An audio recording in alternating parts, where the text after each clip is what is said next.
तो ये जो पेशेंट है वो हाई मतलब जो नेक्स्ट जनरेशन के जो लोग होते हैं जिसमें वो सोशल मीडिया और गूगल रेटिंग और सब लोगों को सर्च कर कर ही डिसाइड करते हैं और पेरेंट्स की भी सुनते हैं और बीच के लोग होते हैं जो कि खुद भी अपना स्टेप लेना चाहते हैं और लोगों की भी सुननी पड़ती है इनको।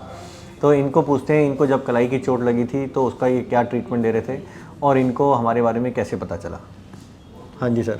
पहले डॉक्टर सच बताना तेरे को। हाँ, पहले डॉक्टर साहब के पास मैं गया तो उन्हें 2 महीने। कैसे लगी थी, कब की बात है? दिसंबर 2021 में चोट लगी थी मेरे, एक्सीडेंट हो गया था तो मैं हाथों डॉक्टर के पास गया था। तो उस वक्त तो डॉक्टर को ऐसा कुछ लगा नहीं, एक्सरे करा डॉक्टर ने तो ऐसा कुछ लगा नहीं था। तो फिर उसके बाद मेरे को दर्द हुआ तो मैंने पट्टी वट्टी लगाई। फिर उसके मैं 1-1.5 महीने बाद डॉक्टर साहब के पास वापस गया तो फिर उन्होंने एक्सरे और अच्छे से करा उनने और अलग अलग एंगल से करा। तब उनको पता लगा कि इसमें फ्रैक्चर है तो कैफेट फ्रैक्चर बोलते हैं इसको। तो वो फ्रैक्चर निकला तो फिर डॉक्टर साहब ने 2 महीने का पट्टा बांध दिया, पक्का 2 महीने का। और फिर उसके बाद 2 महीने बाद वापस दिखाने गया तो उन्होंने 3 महीने और आगे कर दिया। तो ऐसे टोटल 5 से 6 मंथ लग गए थे। तो फिर मेरे को उसका अच्छा ऐसा लगा नहीं कि अब कुछ होगा तो फिर मैं डॉक्टर्स और सर्च करे, मैंने गूगल करा, बहुत सारे डॉक्टर्स के पास सर्च करा मैं। फिर डॉक्टर साहब का पता लगा मित्तल तो फिर मैं इधर आया, इनने बताया कि ऐसा ऐसा है कि इसका ऑपरेशन होगा, आप ये पट्टे से भी ठीक होता है पर आपका ठीक हुआ नहीं। तो इन्हें फिर ऑपरेशन करा, स्क्रू लगाए और ऑपरेशन 1 दिन ऑपरेशन हुआ और 4 दिन की दवाई मिली और फिर बस। और प्लास्टर कितने टाइम का दिया था हमने? प्लास्टर 1-1.5 महीने का था। और उसके बाद कह दिया था कुछ भी करो? हाँ, उसके बाद सही था। तो उसका जो भी हमने प्लास्टर सर्जरी से कोई दिक्कत हो रही थी आपको काम वाम करने में? नहीं, कोई दिक्कत नहीं। और जो पहले का प्लास्टर था उसमें और इसमें क्या डिफरेंस था? कुछ तो होगा वो तो पक्का, वो स्टार्टिंग में तो एकदम पक्का प्लास्टर था, ये तो केवल पट्टी टाइप था ना, प्लास्टर था। ठीक है। तो आपका जो एक्सपीरियंस है हमसे ऑपरेशन कराने का और हमसे जो मिलने में जो कन्फ्यूजन थे लोगों को क्या क्या रहते हैं या आपको भी जो थे और लोगों को जिनको भी ऐसी चोट है उनको आप क्या संदेश देना चाहते हैं? जो आपने एक ज़िंदगी जी है ना उसके वो पूछना चाहते हैं कि आपका एक्सपीरियंस क्या है सर, हमें क्या करना चाहिए। जैसे पूछेंगे ना सर आपका भी ये फ्रैक्चर था तो पूछ वो जैसे मेरा डॉक्टर बन गया, सिलेक्शन हो गया तो पूछते ना भाई आपने क्या पढ़ाई करी थी, क्या हुआ था। तो ऐसे तुम उनको क्या संदेश देना चाहते हो जिनको चोट लग गई? मैसेज ये है कि जैसे कि अपन जो कलाई की चोट होती है हम उसको हल्के में लेते हैं कि हाँ भाई ठीक हो जाएगा, ठीक हो जाएगा। अगर वो ठीक नहीं हो रहा 15-20 दिन में तो आपको डॉक्टर दिखाना चाहिए जो आपको अच्छा लगे, या पूछो आप जैसे जो भी आपके आसपास लोग हैं उनसे कंसल्ट करें, फिर डॉक्टर साहब के आइए, फिर डॉक्टर बात करें। कोई डर लगता है काम करवाने में? नहीं, कहीं से लगता है डॉक्टर ने? नहीं, कोई डर नहीं, ऐसा तो नहीं लगता ना? नहीं। ठीक। सर आपका क्या एक्सपीरियंस है, क्योंकि आप इनके पापा जी हैं, ठीक है, आप हमेशा मतलब क्योंकि बिजी आदमी है, काम भी करने हैं और बच्चे के साथ भी ट्रीटमेंट चल रहा है तो कंफ्यूज रहते होंगे ना, क्योंकि हर कोई नया शुरू में कंफ्यूज हो गया मैं कि ये हो क्या गया। ये पहले तो बिल्कुल नॉर्मल चीज़ लग रही थी, भाई चलो गिर गया, स्लिप हो गया तो नॉर्मल है ये तो।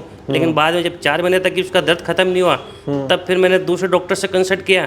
तब मेरे को किसी ने बताया, डॉक्टर अमित मित्तल जो माइक्रो सर्जरी है इनके, उनसे आप कंसल्ट करो। तब जाके मैं इनके पास आया, तब इन्होंने मेरे को क्लियर कर दिया कि भाई इसका ऑपरेशन होना है और माइनर ऑपरेशन है, कोई इसमें घबराने वाली कोई बात नहीं है। तो इन्होंने सुबह एडमिट किया, शाम को 3-4 बजे तक छुट्टी दे दी और उसके बाद में 4 दिन की दवाई देके कि आराम से, कोई टेंशन नहीं है। 2 बार के अंदर इनका पट्टा हुआ बच्चे का 15-15 दिन का, उसके बाद में तो ईजी गोइंग सब काम हो रहा, अब कोई टेंशन नहीं है। आज तो रूटीन चेकअप के लिए हम वैसे आए थे इनके पास आज।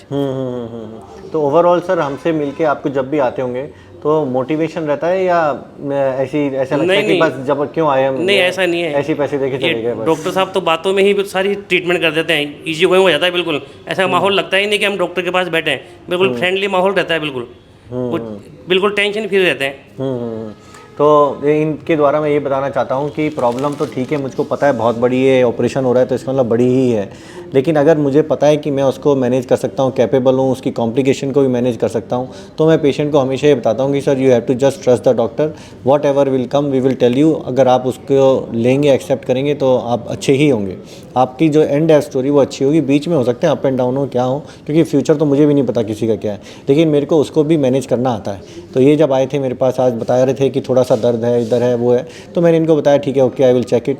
तो मैंने इनको सबसे पहले डिटेल एग्जामिनेशन खुद अपने जितनी भी पढ़ाई करी उसको करके किया, तब मुझे उससे क्लियर हो गया कि वो नॉर्मल है। लेकिन पेशेंट का फियर फिर भी रह सकता है कि इन्होंने एक्सरे क्यों नहीं कराया, कि आप तक कुछ छुपा तो नहीं रहे, और एक बार चेक कर लें तो क्या हो जाएगा।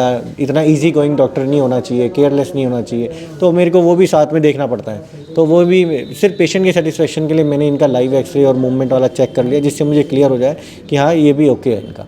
तो एज ए पेशेंट ये देख रहा होता है डॉक्टर इजी गोइंग है या सीरियस है या कैसे, वो जज करने लगता है आपको। और एज ए डॉक्टर मुझे लगता है कि मैं अच्छे से देख लिया है, चाहे वो 2 मिनट में देख लिया हो, चाहे 5 मिनट में देख लिया हो, लेकिन मैं पूरे अच्छे से डिटेल एग्जामिन कर लेता हूँ। लेकिन फिर भी हो सकता है कि मैं मिस कर दूँ, क्योंकि मैं भी आखिर एक आदमी हूँ। तो अगर वो मिस कर दूँ तो मैं पेशेंट को बहुत हो सकता है मिस करने, रिपीटेड एग्जामिनेशन में कुछ अगर प्रॉब्लम सीवियर हो गई तो मैं आपको देख लूँगा और मैं उसको मैनेज कर सकता हूँ आपको, ये आप याद रखो। तो एक्सपर्ट से अगर मिलोगे तो हो सकता है कि आपकी पहली बार में ठीक हो जाए, पहली बार में तो दूसरी बार में ठीक हो जाए, लेकिन एंड ऑफ द स्टोरी आपकी अच्छी ही होगी।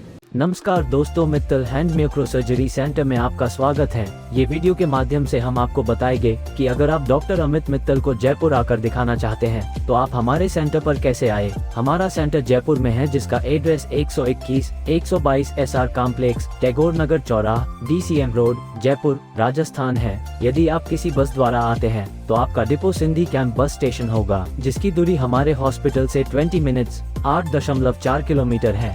यदि आप किसी रेल द्वारा आते हैं तो आपका स्टेशन जयपुर जंक्शन स्टेशन होगा, जिसकी दूरी हमारे हॉस्पिटल से 14 मिनट्स 7.4 किलोमीटर है। यदि आप प्लेन के माध्यम से आते हैं तो एयरपोर्ट से हमारे हॉस्पिटल की दूरी 9.5 km है। सभी प्लेटफॉर्म पर आपको टैक्सी, बाइक आदि की सुविधा मिल जाएगी, जैसे ओला, उबेर या लोकल टैक्सी। उसके माध्यम से आप यहाँ आ सकते हैं। अगर फिर भी आपको किसी प्रकार की समस्या आ रही है तो आप हमारे दिए गए हेल्पलाइन नंबर संपर्क कर सकते हैं, या आप गूगल पर डॉक्टर अमित मित्तल डाल के लोकेशन प्राप्त कर सकते हैं।